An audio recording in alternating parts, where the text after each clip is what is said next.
Hi, everybody. My name is Lisa Wardle. I am the site-based coach at Hemet Elementary, and I'm just going to walk you through a quick tutorial on how to assign and enter in grades for your 95% unit assessment. First thing you're going to do is you're going to want to go to your HUSD bookmarks at the top of your search bar, and you'll just scroll down to Otus.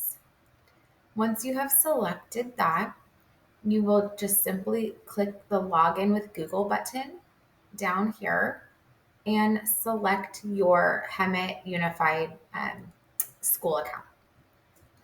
That will then take you to your Otus homepage, and there you will see your school site. So since I'm Hemet Elementary, I have Hemet Elementary.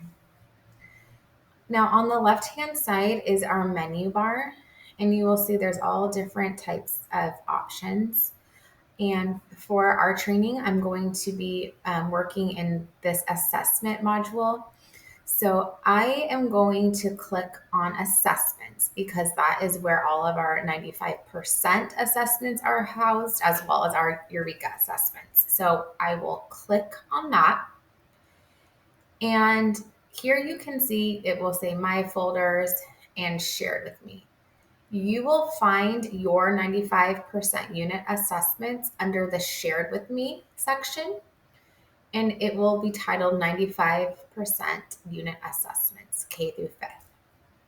So you will select this folder. Once you select that folder, you will see inside there are folders for each grade level. You're only going to be working in the folder for your particular grade level. And for this training, I'm going to pretend I am a first grade teacher.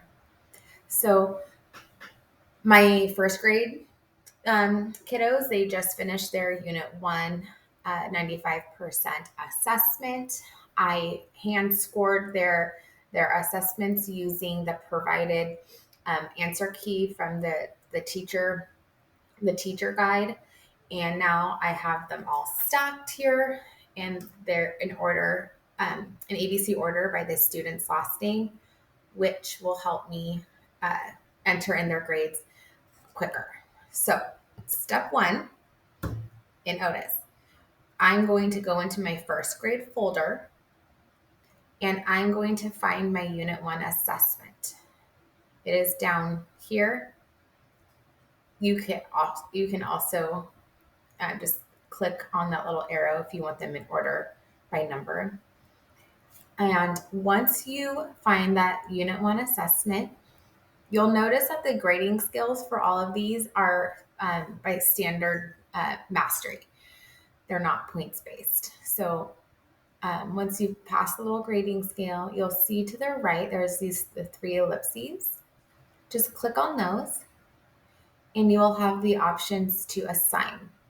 Your menu might look a little bit different than mine, and that's okay. It's just because the settings I have are different. You will click on the assign option. Once you click assign, it will take you to this page. You will need to select your class. As a teacher, you should only see your class. Again, I have a different setting because I see my whole site.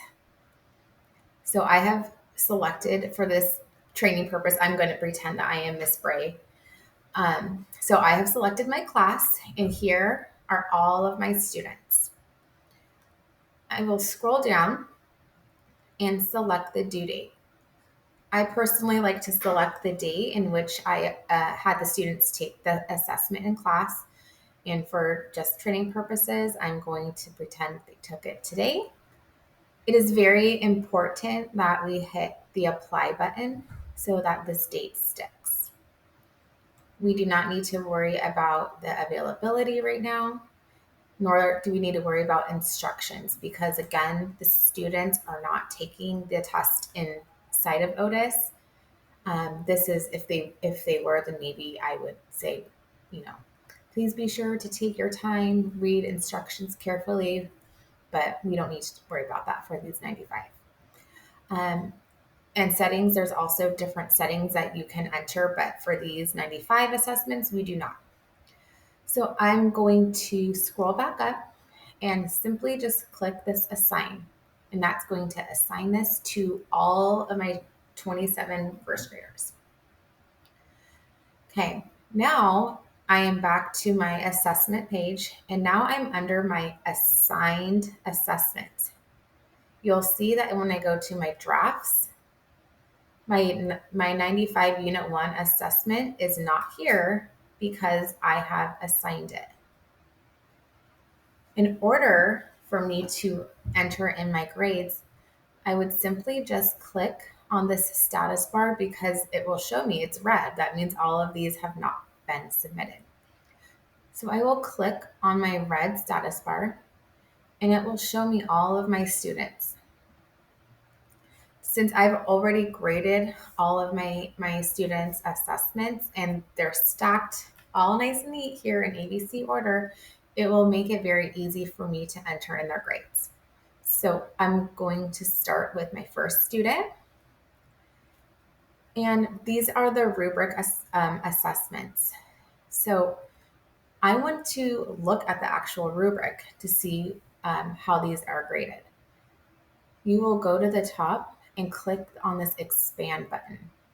It will open up and you will notice that each section is labeled to match exactly how it is labeled in 95. The heading matches the student assessment as well as the teacher answer key. The directions are also here, as well as the scoring and the total points. The standard mastery levels are also here and broken up based upon how many points the student got on that particular section. So for section A, I'm going to say, okay, Aaron, for word completion with pictures, he got 8 of those responses correct. For section B, the students were scored in 2 areas. They were scored on sorting words, how were they sorted, as well as how were they spelled. For section B, Aaron sorted 5 of the words correctly. He also spelled 5 of those words correctly. For sound spelling mapping, he mapped 4 of those correctly. And for section D, for sentence dictation, for the spelling portion of that, he spelled 6 of those words correctly. And he did capitalize the first letter and included the period, so he did get 2 points for that. For section E, he got 2 answers correct, but only had one specific detail, and he got 3 points. So as you go through, you will see that this rubric matches exactly what is on the teacher answer key for 95%, which will make entering in their scores very easy. After I've completed the first student, I will just scroll back up to the top and click this arrow right next to the name, and it will take me to my next student. And I will follow through with that same process, entering in the scores that I have already given them based on their performance. So I'm going to just go through this kind of quickly so you can see what it will look like once we are all done. If there was a student that maybe wasn't here, you could just go ahead and skip them and you'll be able to go back and enter in their scores at a later time. So I'm just going to do maybe one more and let you guys see where you can view all of their scores. Okay, so I've done about, 4 students. When I go back now, I want to go to my grade book. So when you go to the menu bar on the left, if you click on your grade book, you'll be able to see who's turned in or whose assessments we've graded. Since we are not a points-based grading district, we don't have like a 90%, so we won't be using this portion. We'll click on the standards up here on the top right. When you click on the standards, you want to make sure that we also select grading scale, exceeds, meets, approaching, and that our mastery setting is at mean. Once we're here, you'll see at the top of this bar all of the standards that have been assessed, as well as where each student falls in regards to their mastery of that standard. There's also another like little number inside, and that number indicates how many times that student has been assessed on this particular standard.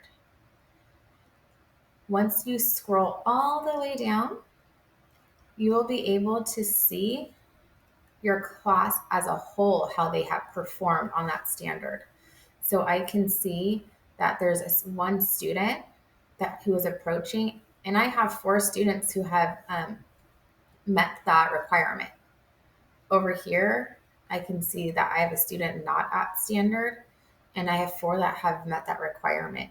This is a great tool to use when we are working in small groups or even our walk to learn. Some of you might wonder, how do we go back and finish grading the rest of these students?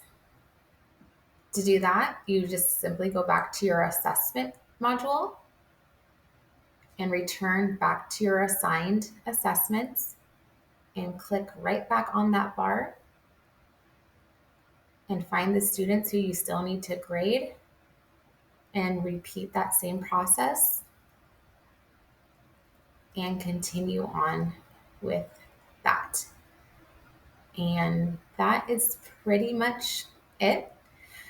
If anybody has any questions, I will be happy to help and guide you guys through any tips, tricks, anything you need. And I hope this was helpful. Thank you.